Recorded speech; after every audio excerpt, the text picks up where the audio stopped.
Condiciones precarias. Trabajadores de la maternidad Concepción Palacio aseguran que el centro de salud funciona en 40%.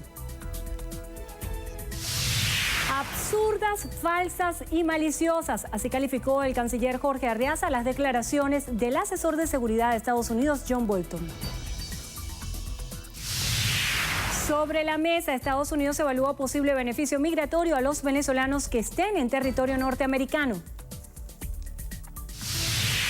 Población vulnerable. El presidente Nicolás Maduro informó que la pobreza extrema en Venezuela se ubica en 5%. Se encienden las alarmas. Anuncian un plan de fumigación en las zonas donde se registre la presencia de chipos. Ingreso autorizado. Parlamento de Nicaragua aprobó el ingreso al país de militares de Cuba, Rusia, Venezuela y Estados Unidos. Confesiones. Rihanna desea más que nunca ser mamá.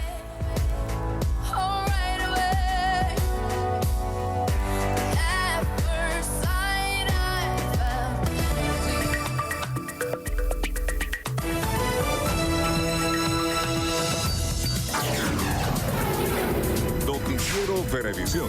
Información justa y balanceada. Muy buenas tardes, Venezuela. Gracias por acompañarnos en la presente emisión de su noticiero Venevisión. Ya estamos listas con las informaciones para ustedes en nombre de todo nuestro equipo. Así es, de inmediato, Endrina Yepes y Milagro Zambrano les presentamos lo que es noticia hasta ahora. Comenzamos. El Banco Central de Venezuela anunció que mañana comenzarán a circular los tres nuevos billetes. Este jueves estarán en la calle billetes de 10.000, 20.000 y 50.000 bolívares. El BCB explicó que de esta forma se amplía el cono monetario con la finalidad de facilitar pagos y transacciones. El canciller de la República, Jorge Arreaza, aseguró que es falso que los militares cubanos tengan influencia sobre Venezuela, tal y como lo declaró el asesor de seguridad de Estados Unidos, John Bolton. Mediante su cuenta en Twitter, Arreaza calificó de absurdas, falsas y maliciosas las declaraciones de Bolton sobre la situación del país. Dijo que el funcionario norteamericano ignora por completo la realidad venezolana y busca terroristas y paramilitares en el lado equivocado de la frontera colombo-venezolana. El canciller indicó que las amenazas del gobierno norteamericano a Venezuela, Cuba y Nicaragua se amparan a la antigua doctrina Monroe de hace 200 años, que no acepta la libertad de América Latina. Exhortó al asesor de seguridad estadounidense a reunirse con el secretario del Departamento de Estado, Mike Pompeo, para que le informe sobre la guerra por el poder que a su juicio existe en la oposición venezolana. El presidente de Estados Unidos, Donald Trump, afirmó estar evaluando la posibilidad de otorgar a los venezolanos en territorio estadounidense el estatus de protección temporal. El mandatario norteamericano resaltó que el mismo es un beneficio migratorio que les permitiría a los ciudadanos trabajar y vivir legalmente en el país. En los últimos meses, Trump ha cancelado el TPS para países como Haití, Nicaragua, El Salvador y Honduras, por lo que la concesión de este documento para Venezuela supondría una ruptura en la línea migratoria que ha seguido hasta ahora. El presidente de la República, Nicolás Maduro, informó que la pobreza extrema en Venezuela se ubica en un 5%. Afirmó que a pesar de las sanciones impuestas por Estados Unidos al país, continúan mejorando los programas sociales. Porque hay sectores más vulnerables. Venezuela ha venido superando la pobreza, inclusive en épocas de guerra económica. Hemos venido superando la pobreza extrema llamada miseria. Está en un 5%, 5, 6%. Pero es 5%, mucha gente todavía. El jefe de Estado indicó que el movimiento Somos Venezuela se ha convertido en un poderoso movimiento sociopolítico de trabajo social y pidió mejorarlo con el objetivo de aumentar la organización en las comunidades de todo el país. Y la pobreza en general llegaba al 80%.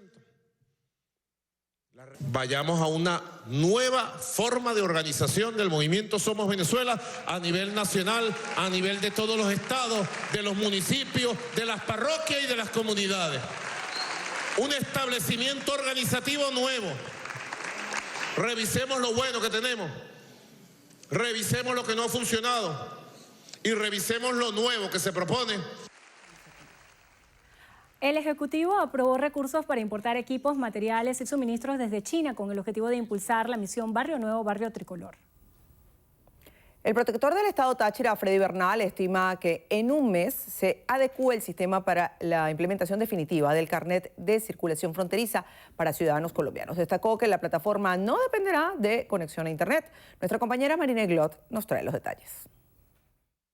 El carnet de circulación fronteriza será exigido solo a ciudadanos colombianos para ingresar a territorio nacional. Los mismos deberán descargarlo por internet, imprimirlo y sellarlo en la sede del SAIME en la frontera. A partir del día lunes, instalamos en la frontera 117 hombres y mujeres de la Policía Migratoria con el sistema, dígase con las computadoras, la lacto y el software ya instalado. La falta de Wi-Fi en algunas oportunidades o las caídas eléctricas no van a afectar el sistema. ¿Por qué? Porque la base de datos ya está inserta en el sistema, o sea, no necesita comunicación con Caracas. Con relación a la inhabilitación de trochas en la frontera por parte de autoridades colombianas, Bernal aplaudió la acción. ¿Cómo quisiéramos que del lado allá de Colombia la policía patrullara, el ejército patrullara y que hiciera un esfuerzo como lo hace la Fuerza Armada Nacional Bolivariana en respeto a la soberanía? Eso que están haciendo ayer debería ser el trabajo diario de la policía colombiana. En cuanto a procedimientos de la FAES, Bernal informó sobre la retención de 4 gandolas de coque en Lobatera para el contrabando, incautación de 40 panelas de marihuana transgénica y la desarticulación de la banda El Quiquín, que guarda relación con el denominado Tren de Aragua. En Táchira, Marina Glot, Noticiero Venevisión. Juan Guaidó rechazó la decisión del gobierno de solicitar carnet migratorios a los ciudadanos colombianos que deseen ingresar al país. Considera que no hay capacidad para implementar esta medida.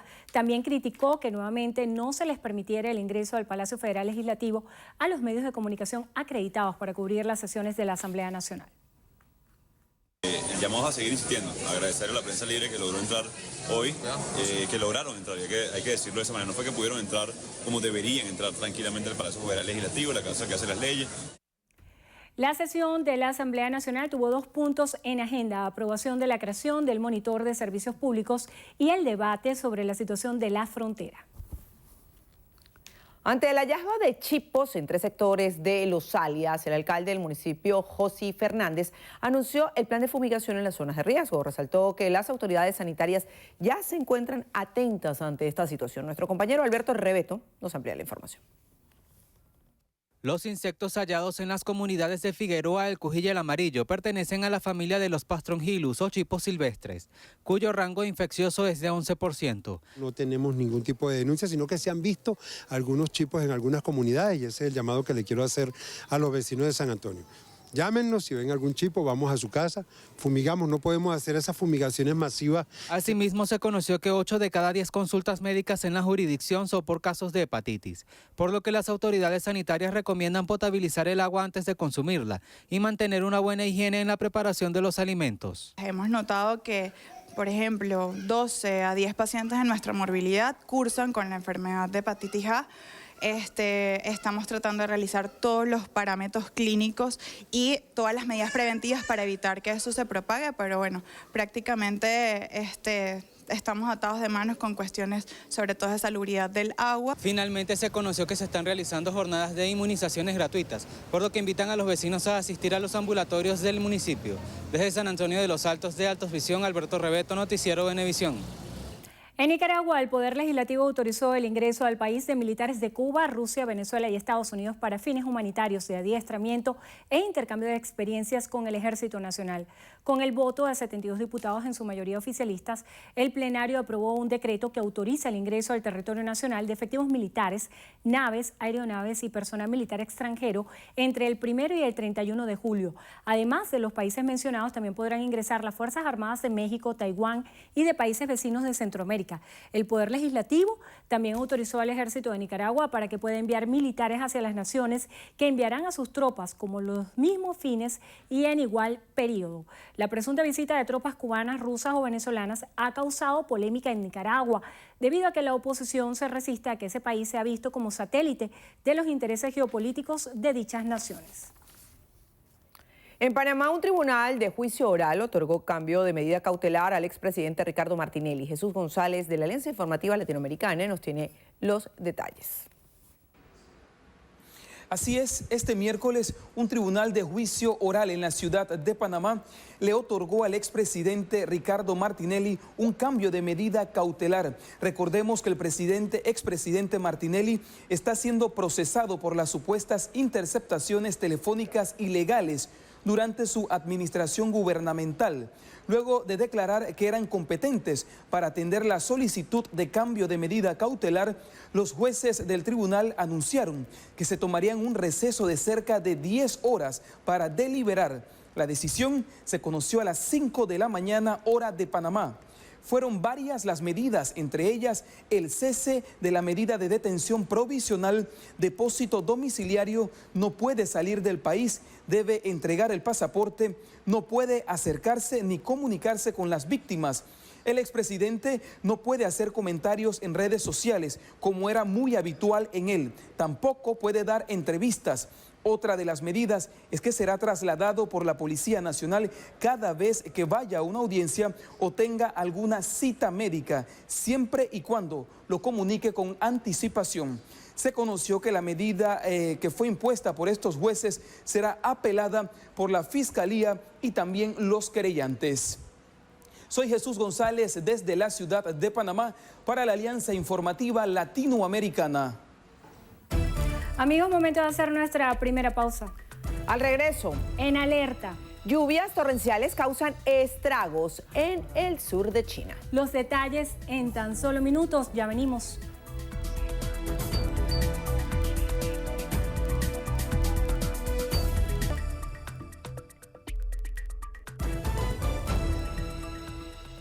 Médicos y trabajadores de la maternidad Concepción Palacio aseguran que el centro de salud funciona en un 40% debido, entre otras cosas, a la falta de insumos médicos y de limpieza.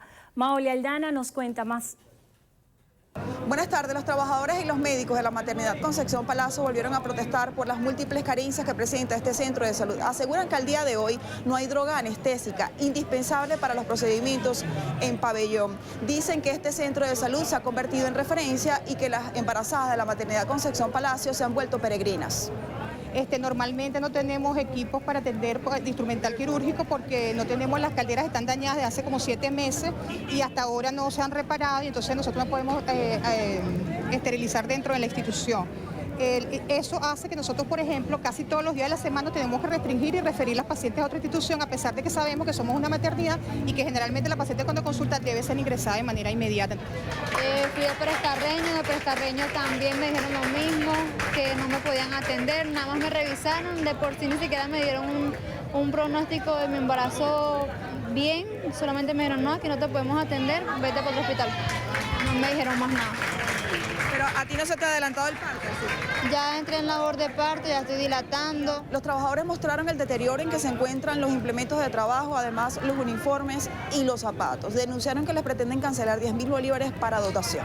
¿De cuándo no se compra un uniforme? Tengo años y luces que no compro un uniforme porque están como sobre 200 y algo, un uniforme. Aseguraron que seguirán en protesta activa hasta que se les respeten sus derechos contractuales y hasta que este centro de salud sea dotado de insumos y medicamentos suficientes como para atender diariamente a los pacientes. No descartan ir a una paralización de actividades. Es nuestro aporte, ustedes sigan con más de nuestra emisión meridiana.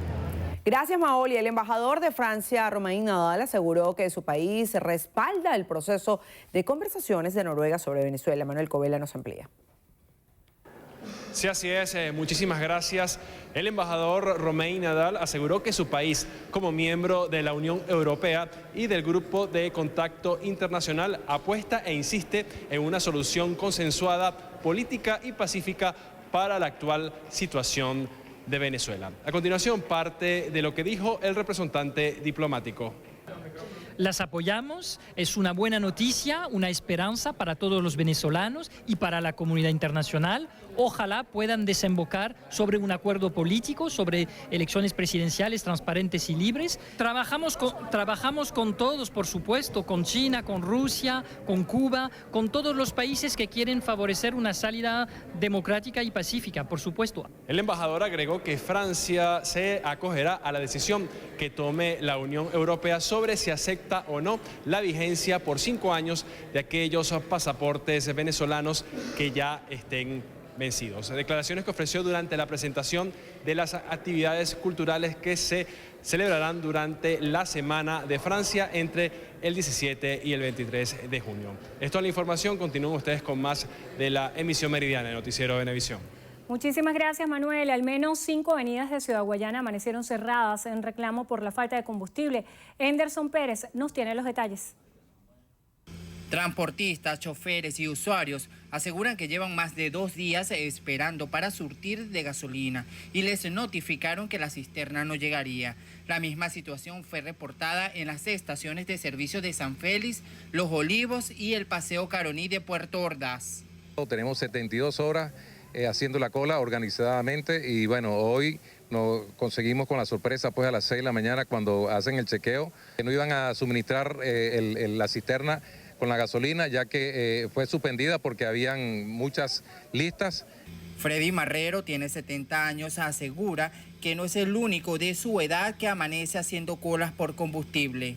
Hay muchas personas mayores que están padeciendo el sol, el calor, el estar permanentemente un día completo y quedarse aún durante toda la noche. Lo de la gasolina es un desastre y cobran en dólares. Desde el Estado Bolívar, Anderson Pérez, Noticiero Venevisión. Pescadores de Ocumare de la Costa en el estado de Aragua aseguran que ha disminuido al menos 50% la venta de pescado ante las reiteradas fallas eléctricas que se registran en ese municipio. Eliezer Hernández con el reporte. Denunciaron que hasta 5 días continuos permanecen sin el servicio de energía eléctrica, situación que además de afectar los enseres para almacenar el pescado, los obliga a vender el producto del mar muy por debajo del precio. La venta de pescado no se nos cae porque nos aprovechan del momento de la luz, porque aparte de la luz, se agarran de la luz para poner los pescados lo más barato posible, se agarran de ahí, entonces tenemos que vender el pescado lo más barato al precio de gallina flaca, como dice el dicho, porque se aprovecha el pescado, el pescador, el comprador se aprovecha del pescador. Adicionalmente indicaron que ante la situación país, el turismo ha mermado de manera considerable, pues no pueden ofrecer servicios de calidad ante los altos costos y la falta de electricidad. No hay efectivo para que el turismo venga, los pasajes, la carretera también está mala, todo está afectando todo esto. Denunciaron además que otra de las problemáticas que se acentúan en Ocumare de la Costa es la falta de combustible, que según sus palabras solo llega cada 15 días, agravando de esta manera la situación de los pescadores que necesitan de la gasolina para poder realizar sus labores en el mar. Desde Ocumare de la Costa, en el estado de Aragua, Eliezer Hernández, Noticiero Venevisión. Declaran en emergencia al Hospital Central de San Cristóbal en Táchira por los constantes robos del centro asistencial. Recientemente, 120 niños resultaron afectados por el hurto del cable de los aires acondicionados de neonatología. La gobernadora del estado Táchira, Lady Gómez, anunció que invertirá en seguridad privada y que el Ejecutivo Estatal se encuentra alerta ante las denuncias de supuestos cobros ilegales por cirugías en el referido centro de salud.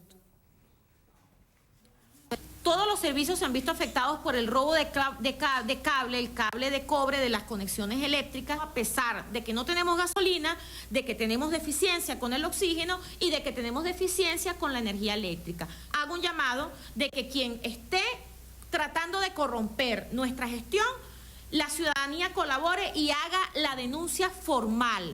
Asimismo, la mandataria tachirense señaló que por falta de gasolina existe un déficit proteico en la dieta de los pacientes del Hospital Central debido al impedimento de movilización en la entidad.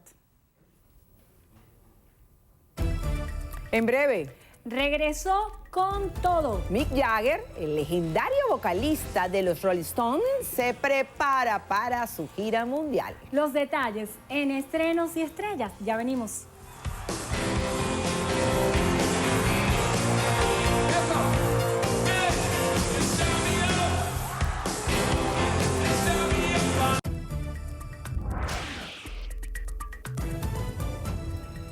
Iniciamos nuestro recorrido por lo que pasa en el mundo y lo hacemos en Hong Kong. Es que la policía disolvió por la fuerza la concentración contra la polémica ley de extradición, cuya segunda lectura prevista para este miércoles fue pospuesta hasta nuevo aviso ante las masivas movilizaciones en rechazo. Muchos de los manifestantes que se vieron forzados a abandonar la sede del Consejo Legislativo después de que la policía empleara pelotas y gases lacrimógenos contra ellos, se desplazaron a última hora a la central del distrito financiero de la ciudad.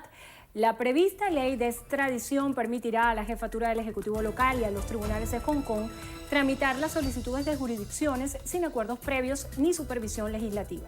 Al menos 22 personas heridas han sido trasladadas a los hospitales de la ciudad.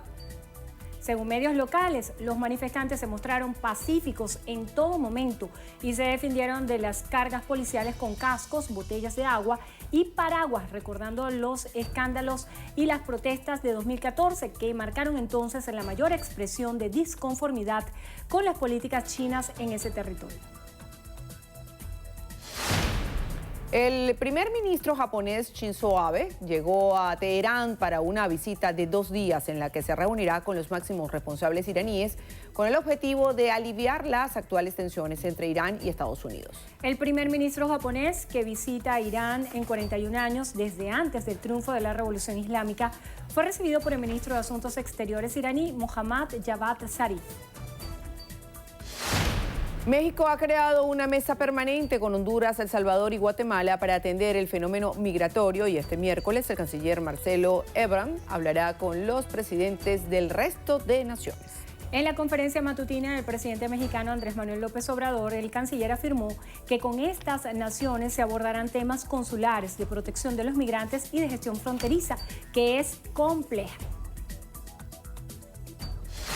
En Haití, un grupo de más de 20 legisladores remitió una carta al presidente de la Cámara de Diputados y vicepresidente de la Asamblea Nacional, Gary Boudou, instándole a presentar una acusación contra el presidente del país, Jovenel Moïse, por supuesta malversación de fondos. Mientras en las calles de Puerto Príncipe se registraron nuevas manifestaciones violentas en la segunda jornada de huelga consecutiva tras la movilización del domingo, en la que murieron varias personas, además de un periodista de una emisora local. El gobierno de Estados Unidos pidió formalmente a Reino Unido la extradición del fundador de Wikileaks, Julian Assange. El periodista de 47 años de origen australiano se enfrenta en una corte federal del estado de Virginia a varios delitos de espionaje de publicación de documentos altamente clasificados en relación con la filtración masiva que organizó en 2010. La petición formal de extradición fue presentada la semana pasada, poco antes de que se cumpliera el plazo legal para ello.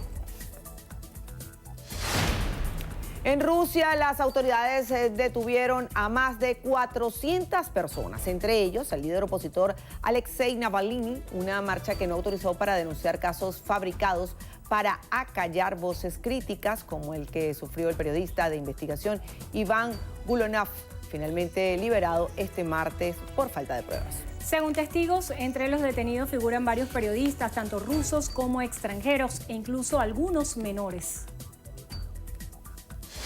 En Brasil, el ex juez y actual ministro de Justicia y Seguridad Pública, Sergio Moro, se ofreció a comparecer ante el Senado para esclarecer los contenidos de una de las conversaciones privadas que ponen en entredicho su imparcialidad en la condena que puso en prisión al expresidente Luis Ignacio Lula da Silva. La audiencia fue anunciada por el presidente del Senado, David Alcolumbre, quien dijo que Moro se puso a disposición de los parlamentarios por medio de un oficio tras la filtración de las conversaciones privadas. En Inglaterra, el exministro británico de Exteriores Boris Johnson insistió en que el Reino Unido tiene que salir de la Unión Europea el próximo 31 de octubre al lanzar su candidatura para suceder a Theresa May al frente del gobierno del país. En una abarrotada sala del barrio londinense de Winstermere, Johnson dijo que 3 años después del referéndum de junio de 2016, en el que los votantes apoyaron el Brexit, y tras 2 fechas límites perdidas para ejecutarlo, el país no puede retrasar el nuevo plazo establecido. En India, un ciclón muy severo con ráfagas de hasta 170 kilómetros por hora ha provocado la evacuación de cerca de 300.000 personas en las horas previas a su llegada a la costa oeste del país. Las autoridades esperan además lluvias muy intensas sobre varias regiones de Gujarat, con precipitaciones torrenciales entre 115 y 204 mililitros diarios. Y cerramos en China porque las fuertes lluvias azotaron el sur del país, que han dejado ya 49 muertos y 14 desaparecidos. Según el Comité de Reducción de Desastres de China, más de 7.000 casas se derrumbaron y 300.000 personas fueron evacuadas. El comité estimó una pérdida económica directa de unos 1.400 millones de dólares. Las inundaciones, aludes de tierra y deslizamientos de lodo afectaron a más de 4.5 millones de personas en 8 provincias de la nación asiática. El Congreso de Estados Unidos debate la gravedad de la crisis migratoria en la frontera con México. Jacobo Lucy, de La Voz de América, tiene el reporte. El secretario interino de Seguridad Nacional, Kevin McAleenan, culpó al Congreso de no actuar hace meses en proyectos de ley que dijo habrían ayudado a prevenir la crisis actual en la frontera entre México y Estados Unidos. Han pasado más de 18 meses desde que la administración solicitó medidas legislativas que habrían evitado la crisis actual y 40 días desde que solicitamos fondos de emergencia necesarios para manejarla. Frente a un panel bipartidista de senadores, el secretario reveló un aumento del 600% en acciones coercitivas en la frontera el mes pasado en comparación con el mismo mes del 2018.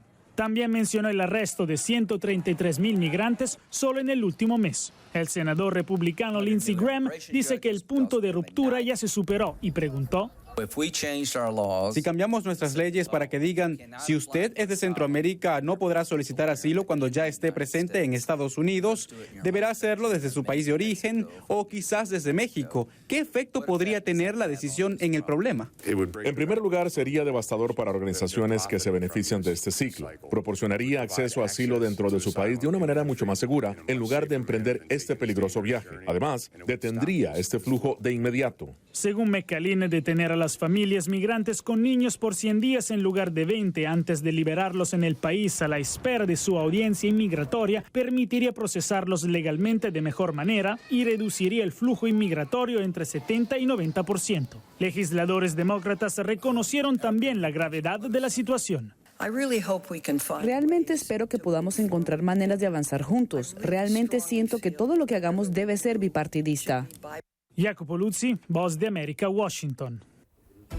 Nueva pausa. Al regreso. Volveremos con toda la información deportiva. Ya está aquí por el estudio Gregorio Rojas y nos contará todos los detalles. Ya venimos.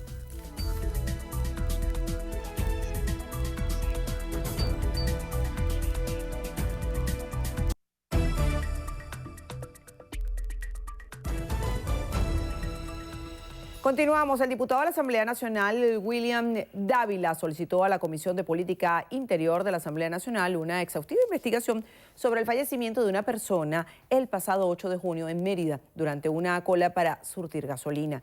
El parlamentario aseguró que la víctima fue identificada como Wildemar Paredes Moreno, de 32 años. Motivado a un cruce de palabras que se originó por el equipamiento de combustible, quedando identificado el ciudadano fallecido como Wildemar Paredes Moreno, un joven que muere producto de esa herida por arma de fuego a nivel torácico, ingresó sin signos vitales en el ambulatorio de Tabay. Esto no puede ser, ¿no? Aseguró que el hecho dejó varios heridos. 40 sindicatos de diferentes sectores laborales del país exigieron al Ministerio de Planificación la derogación de la nueva instructivo de escala salarial de la Administración Pública. Euclides Sotillo nos tiene el reporte. Buenas tardes, Euclides, te escuchamos.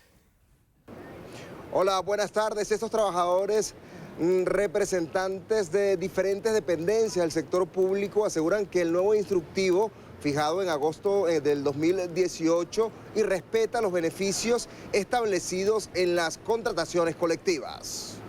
Este instructivo ha venido cercenando sistemáticamente los derechos de los trabajadores en las comisiones colectivas, porque ahora todos los organismos públicos del país, todas las oficinas de recursos humanos están subordinadas a este instructivo. Que anule de manera inmediata este instructivo que ha venido, que ya de alguna manera está borrando a las organizaciones sindicales, porque al no haber convenciones colectivas, evidentemente no va a haber sindicato.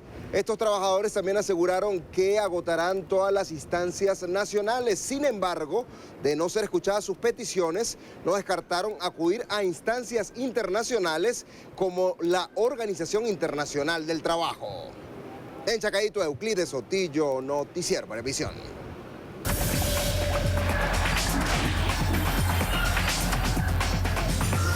Hola. Hola amigos, iniciamos los deportes con fútbol porque faltan tan solo 2 días para que arranque la Copa América Brasil 2019 que ustedes disfrutarán junto al equipo campeón de Venevisión. Ya nuestra Vinotinto afina motores para su debut el sábado ante Perú en Porto Alegre. Los dirigidos por Rafael Dudamel tuvieron doble sesión de entrenamiento este martes en la sede de Gremio de Porto Alegre. Una a primeras horas del día y otra en horas de la tarde. Hoy trabajaron también en la mañana, terminando su sesión aproximadamente hace hora y media, misma agenda que tendrá jueves y viernes para ya afrontar el primer partido el sábado. Jefferson Sotelo, quien ingresó a la convocatoria en lugar de Adalberto Peñaranda, se incorporará a los entrenamientos del equipo este jueves. Pasamos a las eliminatorias a la Eurocopa 2020, específicamente a Andorra la Vela, donde Francia derrotó a Andorra 4-0 para tratar de lavarse la cara tras la caída de Turquía el pasado fin de semana. Kylian Mbappé al minuto 11, Wissam Ben Yedder al 30, Florian Thauvin en la fracción 45 y Kurt Zouma al 60 le dieron el triunfo a la bicampeona mundial. Goleada de escándalo de Alemania ante Estonia, 8-0 en Mainz, en Maguncia. Dobletes de Marco Reus y Serge Gnabry, más tantos de Leon Goretzka, Ilkay Gundogan, Timo Werner y Leroy Sané le dieron el triunfo al cuadro teutón, que es segundo del grupo C con 9 puntos, detrás de Irlanda del Norte, que tiene 12 puntos de 12 posibles. Italia tuvo que remontar para derrotar a Bosnia y Herzegovina 2-1 en Turín por el grupo J. Edin Dzeko al minuto 32 adelantó al cuadro ex yugoslavo, mientras que Lorenzo Insigne al 49 y Marco Verratti al 86 lograron la remontada de la escuadra azzurra, que lidera el grupo J con puntaje perfecto tras 4 compromisos. Béisbol de Grandes Ligas, Cerveceros ante Astros y Robinson Chirinos, que le pega la pelota con la puerta de una catedral y la manda fuera del parque por el jardín izquierdo para contribuir a la victoria de Houston sobre Milwaukee 10-8. Chirinos batió de 4-1 y Jesús Aguilar falló en 4 visitas al plato. Chris Froome se pierde el Tour de Francia por una fractura de fémur. Se estrelló esta mañana contra un muro a 60 km/h en el descenso de Saint-André-de-Apchon, el punto más alto de la cuarta etapa contrarreloj de la Critérium du Dauphiné, que se disputa en la región francesa de Auvergne-Ródano-Alpes y que después ganaría el belga Wout van Aert. Al parecer, una ráfaga de viento lo lanzó contra un muro al margen de la carretera. Es la primera vez desde 2012 que el británico no participará en la Grande Boucle. Amigos, hasta aquí los deportes en su noticiero Venevisión. Un fuerte abrazo para todos.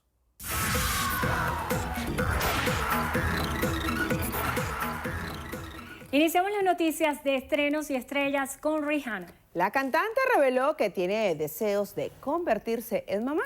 Aunque la estrella preferiría mantener su vida personal al margen y evitaba las preguntas relacionadas con la persona que ocupa su corazón o qué planes de futuro tenían, ahora dejó ver que se encuentra en un momento de tranquilidad y felicidad.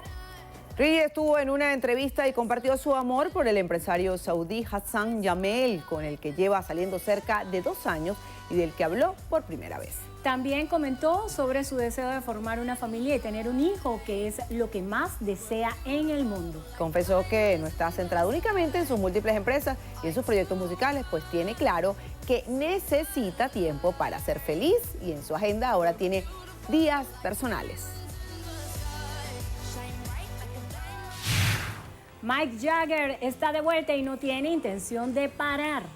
Los meses después de someterse a una cirugía cardíaca, el legendario vocalista de los Rolling Stones concedió su primera entrevista a una radio canadiense en la que aseguró sentirse bastante bien. Mick Jagger explicó que ya comenzó a prepararse para la gira mundial que tuvo que ser reprogramada.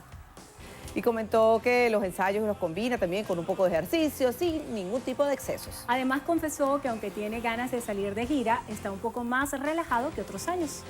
Recordó que cuando era más joven pasaba los 12 meses del año en carretera y hoy en día solo pasó 3 o 4 meses, lo que le parece un equilibrio lógico.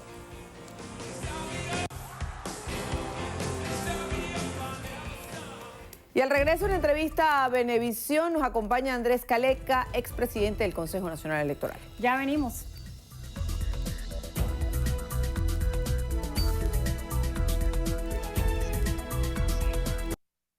Entrevista Venevisión. Líder en opinión. Por tu canal independiente, Venevisión. Muchísimas gracias por acompañarnos en Entrevista Venevisión. Ya estamos listos para iniciar nuestra conversación con el invitado del día de hoy. Él es Andrés Caleca, expresidente del Consejo Nacional Electoral. Gracias por acompañarnos. Gracias a ustedes. Buenas tardes. Es importante contextualizar para los que están viendo en su casa que en la época de las elecciones de Hugo Chávez como presidente, usted era miembro del Consejo Nacional Electoral como rector. Inmediatamente después de la elección, usted pasa a ser presidente del Consejo Nacional Electoral. ¿En qué ha cambiado el sistema electoral en estos 20 años, además del sistema de automatización que existe? Bueno, ya existía un sistema de automatización, no exactamente igual al que tenemos ahora. Se había hecho una licitación internacional, había ganado una empresa española que se llamaba Indra, quizás algunos lo recuerden. Se votaba de forma manual en un tarjetón, pero que era leído por la máquina, es decir, el escrutinio y la totalización eran ya automatizadas.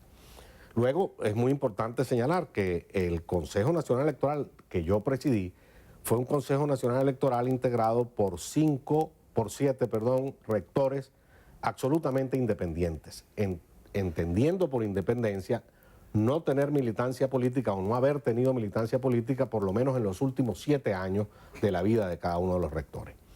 Ese principio de independencia del Consejo Nacional Electoral se ratificó en la Constitución de 1999, que aún está vigente, y que se llevó a aprobación por refrendaria el 15 de diciembre del año 99. Fue, por cierto, la última elección que yo presidí.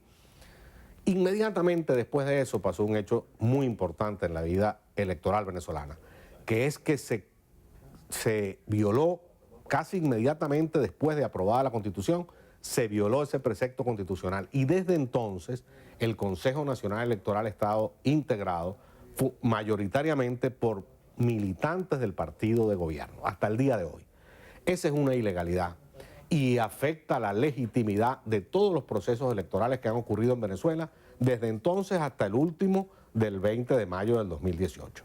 Ese es un tema que hay que corregir, bien sea porque se produzca una modificación de la Constitución, porque se produzca un acuerdo político o porque se respete la Constitución, pero no se puede seguir manteniendo un Consejo Nacional Electoral absolutamente parcializado como el que tenemos hoy en día.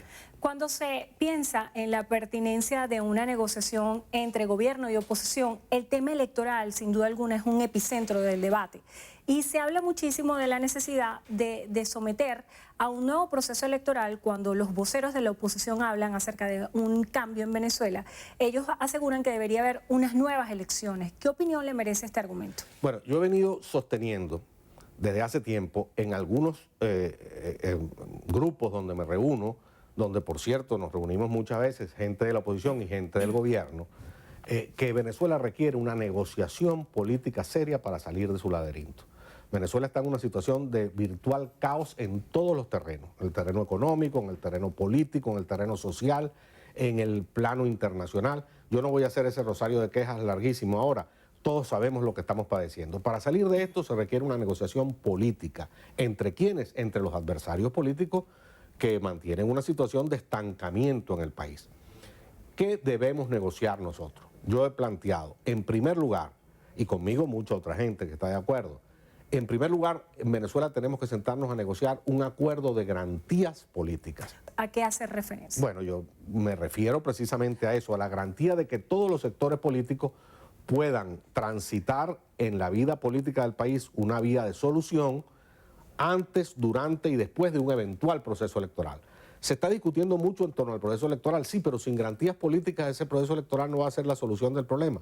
Garantías políticas para la oposición actual, para que pueda participar en un proceso electoral libre, tú requieres que los partidos sean legalizados. Hoy en día los más importantes partidos del país están ilegalizados. Los más importantes líderes políticos del país están o presos, o exiliados o inhabilitados. Así no se puede ir a unas elecciones. Necesitas un acuerdo de garantías para que el proceso electoral sea libre y sea justo. Y necesitas un acuerdo de garantías para el día después. El reconocimiento de resultados. Sobre todo para el que pierde las elecciones. ¿Qué va a pasar con el que pierde las elecciones? Si son unas elecciones libres, yo creo, lo dicen las encuestas, que va a perder el chavismo. Bien, ¿qué va a pasar con el chavismo si pierde las elecciones? O con el que la pierda. Se va a desaparecer de la vida política, va a ser prohibido de la vida política. Eso no lo va a aceptar nadie. Es un acuerdo de garantías de sobrevivencia política del que pierda, independientemente de cuál sea su resultado. Sobrevivencia política para que pueda seguir haciendo política, para que pueda gravitar en las instituciones del país. Y fíjese bien, no estoy hablando de un acuerdo de perdonar delitos que alguien haya cometido, no se trata de una justicia transicional, aquí no estamos saliendo de una guerra, felizmente. Estoy hablando, el que tenga problemas con la justicia, que los resuelva con la justicia. Estoy hablando de sobrevivencia política de los factores políticos del país, porque si no, no vamos a poder llegar a ninguna solución. Y luego de ese acuerdo de garantías políticas, todos de acuerdo en cómo vamos a participar, propongo que se haga un estatuto electoral especial, porque si aplicamos la legislación vigente, la ley electoral venezolana. La ley orgánica de procedimientos electorales. O sea, eso supondría que este estatuto especial derogaría a la ley orgánica de procedimientos electorales. No tiene por qué derogarla, es un ínterin, es aplicarla ad hoc para una sola circunstancia. ¿Por qué? Porque la ley electoral venezolana está concebida para los tiempos y para las condiciones de la normalidad democrática. Y obviamente no estamos en una situación de normalidad democrática. Se requiere el proceso electoral, celeridad al proceso electoral para poder salir del grave problema que tiene Venezuela. Entonces, los lapsos que establece la ley son muy largos. Nosotros tenemos que hacer una elección, el gobierno ha propuesto una elección de Asamblea Nacional, la oposición debería decir con toda razón, mire señor, el problema del país no es la Asamblea Nacional, el problema del país... ¿No estaría usted de acuerdo con esta convocatoria que está haciendo el presidente Nicolás Maduro? Si yo fuera dirigente de la oposición diría, bueno, mira, perfecto, ok, me parece importante que el gobierno empiece a hablar de elecciones, porque hasta hace poco decía que aquí no habría elecciones más nunca hasta el 2025. Ya empezaron a hablar de elecciones. Ok, vamos a ponernos de acuerdo, pero esas elecciones tienen que ser consensuadas. No podemos repetir el esquema de un consejo electoral parcializado, de una burocracia electoral parcializada, de la utilización de los fondos públicos de manera abusiva para inducir la votación de la población, de la ilegalización de los partidos. En fin, es un conjunto de cosas que podemos consensuar en un estatuto electoral especial para esta sola vez, que puede resolver el problema en 8, 9, 10 meses. Puede estar Venezuela haciendo unas elecciones que pueda contribuir a resolver el grave problema que tiene el país. De acuerdo a los distintos voceros del gobierno, cuando se habla de la materia electoral y hacemos referencia a los señalamientos de la oposición en cuanto al Consejo Nacional Electoral, el gobierno asegura que la oposición no reconoce los resultados cuando no les favorece. Y ellos dicen, como argumento central, que la actual Asamblea Nacional Electoral fue electa a partir de ese Consejo Nacional Electoral. ¿Qué le responde usted a ellos? Bueno, yo le respondo que el Consejo Nacional Electoral se ha venido deslegitimando en el transcurso de los años. Ya hablamos al principio del carácter partidista de la mayoría de los miembros del Consejo Electoral. Eso no puede seguir funcionando. Pero además, en las elecciones de la Asamblea Nacional Constituyente, y la gente tiene que recordarlo, primero que fueron unas elecciones ilegítimas, porque no fue ilegales, porque el país no fue convocado a un referéndum a ver si quería una Asamblea Constituyente, sino que además se hicieron violando todos los procedimientos y normas electorales del país, una asamblea corporativista, etcétera. Pero bueno, hicieron todo eso. La oposición no participó, participó el gobierno. Yo tengo información de gente que aún trabaja en el Consejo Electoral y que es de mi afecto y de mi confianza, que en ese proceso electoral no votaron más de 2 millones de personas. Y la señora Tibisay Lucena salió con un gran desparpajo en este país a anunciar que habían votado más de 8 millones de personas, cuando todo el mundo sabe que eso no es verdad. Allí empezó a perder toda legitimidad ese Consejo Electoral. Ya era ilegal por el tema partidista de la composición de sus miembros. Pero bueno, se le reconocían sus procesos, como se reconoció la Asamblea Nacional en 2015, pero lo que ocurrió después con la Asamblea Nacional Constituyente es inaceptable. Y lo mismo ocurrió con las elecciones del señor Maduro. El señor Falcón, que participó en esas elecciones, el señor Bertucci, que participaron en esas elecciones, han protestado esos resultados electorales. No consideran que han sido respetados. Mire, hasta la empresa que esta misma gente trajo a Venezuela a dirigir la automatización, que es la empresa Smartmatic, se fue del país horrorizada porque sus datos electorales no correspondían con lo que leyó la señora Lucena al dar el anuncio electoral del país. Eso no puede ser. Eso hay que cambiarlo. El Consejo Nacional Electoral tiene, a lo mejor su composición tiene que variar desde el punto de vista político, etcétera. Hay muchas fórmulas. Por eso hablo de un estatuto electoral especial. Si no se puede con 5 independientes, bueno, pongamos 2 del gobierno, 2 de la oposición y pongamos un 5º independiente que lo presida, que sea de común acuerdo entre las partes. En fin, hay muchas Muchas fórmulas de acuerdo.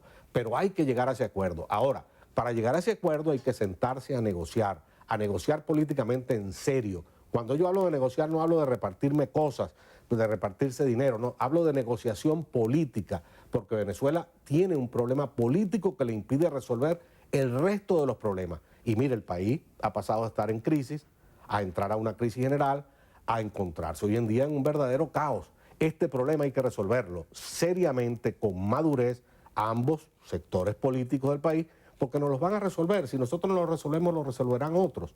Mañana, por ejemplo, estaba leyendo hoy que se inicia una ronda de negociación convocada por los suecos, imagínate tú, entre Rusia, China, Noruega y estos señores para hablar del tema venezolano. Y nosotros no estamos en esa mesa de negociación porque le tenemos miedo a la negociación. ¿Qué es eso? ¿Qué político no negocia? Hay que sentarse a negociar con seriedad. La oposición tiene suficientes argumentos para negociar, el gobierno también.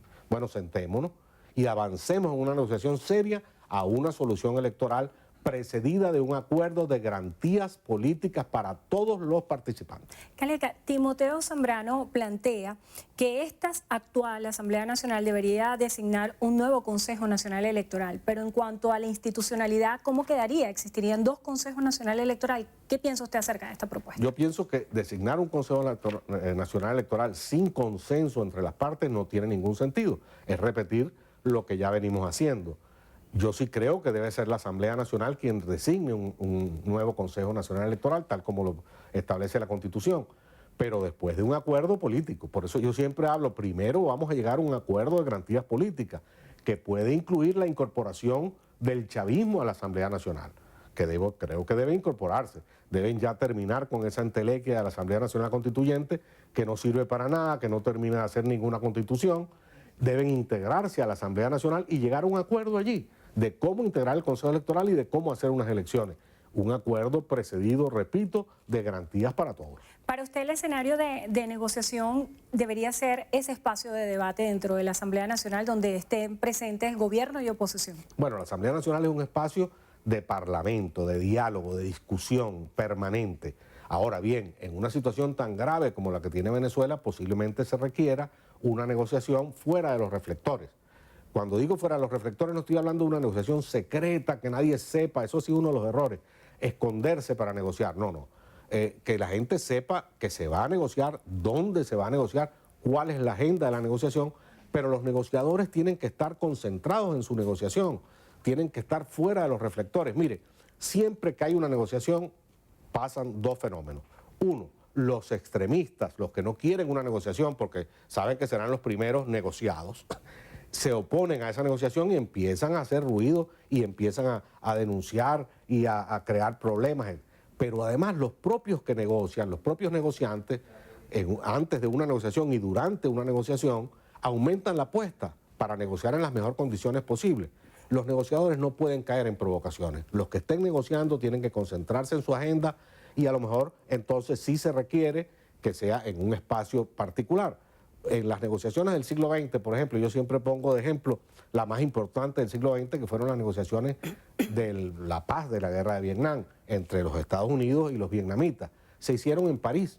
Todo el mundo sabía que estaban negociando, dónde estaban negociando, quiénes estaban negociando, pero no se negociaba ante las cámaras de televisión.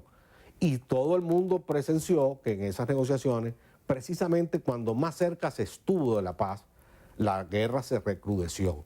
Eso pasa, eso va a pasar. Vamos a oír mucho ruido, pero hay que sentarse a negociar en serio porque Venezuela no puede seguir viviendo la situación de caos generalizado que está viviendo en este momento. Muchísimas gracias por estar con nosotros hoy en Entrevista a Venevisión. Andrés Caleca, expresidente del Consejo Nacional Electoral. Gracias por habernos acompañado. Y gracias a ustedes también. Que tengan todos muy buenas tardes. Endrina, amigos, hasta aquí la presente emisión de su Noticiero Venevisión. Recuerden, Noticiero Venevisión, Canal 4 reporta. Ustedes deciden. A todos muy buenas tardes.